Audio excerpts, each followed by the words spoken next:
లేదా కొల్లు రవీంద్ర గారు, excise commissioner Meena గారు, వీళ్ళ దారుణమైన స్కామ్,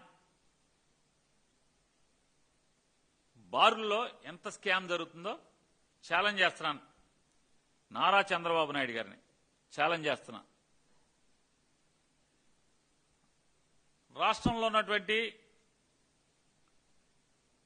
విజయవాడ, తిరుపతి, గుంటూరు, వైజాగ్, కర్నూలు ఇట్లాంటి 5 లక్షల పైబడి జనాభా ఉన్న బార్లకి 75 లక్షల ఫీజు. అవును కదా? మచిలీపట్నం, గుడివాడ, లేదా ప్రొద్దుటూరు, లేదా విజయనగరం ఇట్లాంటి రాష్ట్ర వ్యాప్తంగా ఉన్నటువంటి మున్సిపాలిటీల్లో అంటే 50,000 దాటి 5 లక్షల లోపు ఉన్నటువంటి మున్సిపాలిటీల్లో 55 లక్షల ఫీజు కదా.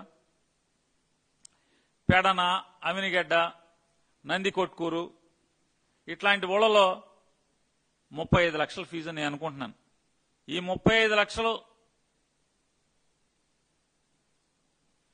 జాగ్రత్తగా మీకు కట్టాలంటే, అంటే కట్టి వాళ్ళు బాగుపడాలంటే వాళ్ళ అద్దులు కానీ, లేదా కరెంటు ఛార్జీలు కానీ, స్టాఫ్ జీతాలు కానీ అన్నీ వేసుకుంటే రోజుకి బెజవాడ, వైజాగ్,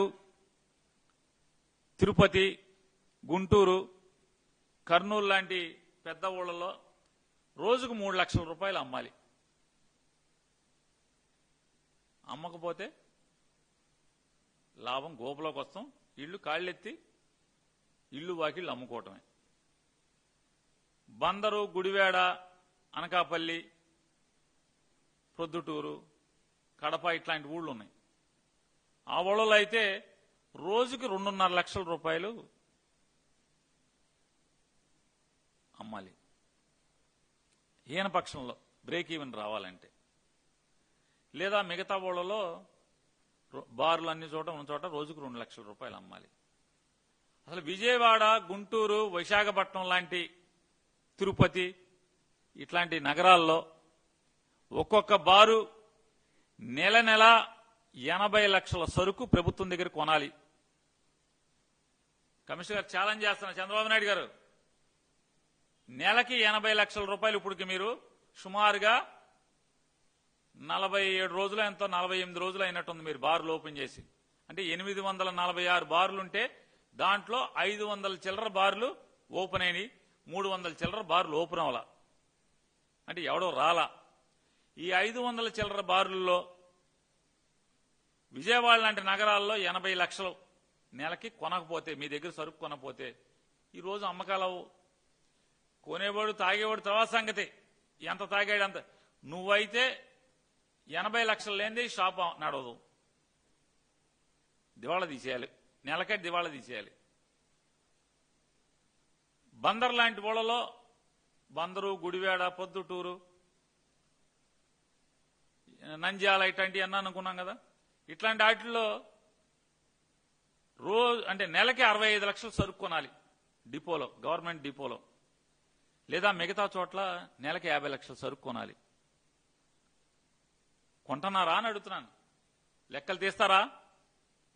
ఛాలెంజ్ ఇది మీ గవర్నమెంట్కి. అలా లేకపోతే నేను మీకు క్షమాపణ చెప్తా బహిరంగంగా. నేను చెప్పిన లెక్క కాకుండా మీరు లెక్క చెప్పండి. నెలకి ఎంత సరుకు కొంటున్నారు ఈ బార్లో వాళ్ళందరూ?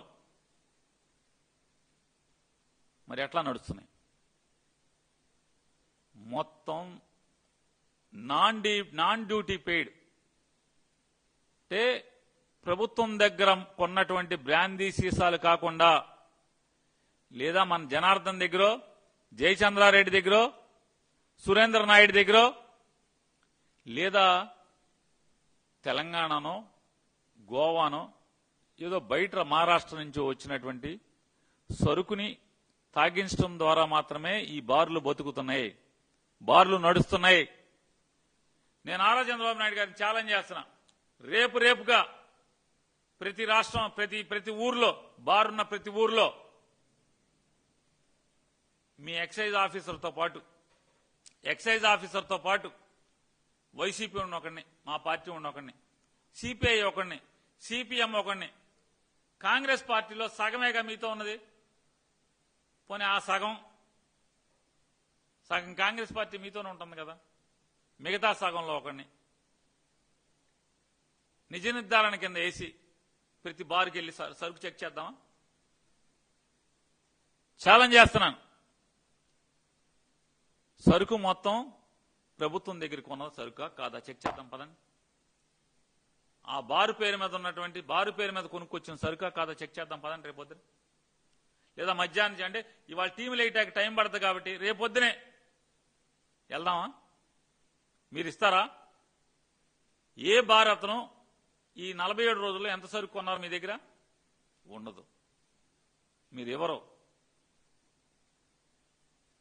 10% కూడా వాళ్ళు అమ్మిన దాంట్లో 10% కూడా మీ దగ్గర కొన్న సరుకే అది. ప్రతి బార్లో విపరీతమైనటువంటి స్కామ్ జరుగుతుంది. ఇది జనార్దను, జయచంద్రారెడ్డి, సురేందర్ నాయుడు కంటే కూడా పెద్ద స్కామ్ ఇది. నెల నెల రాష్ట్రంలో ఉన్నటువంటి 500 చిల్లర బారుల నుంచి 5 కోట్ల రూపాయలు డబ్బులు వసూలు చేస్తున్నారు. ఎవరికి వెళ్తున్నాయి ఆ సరుకు? అది కాకుండా ఇంకేమన్నా దొంగ సరుకు అమ్ముతున్నాడా చెక్ చేయకుండా ఉండటం కోసం 5 కోట్ల రూపాయలు ఎవరికి వెళ్తున్నాయి?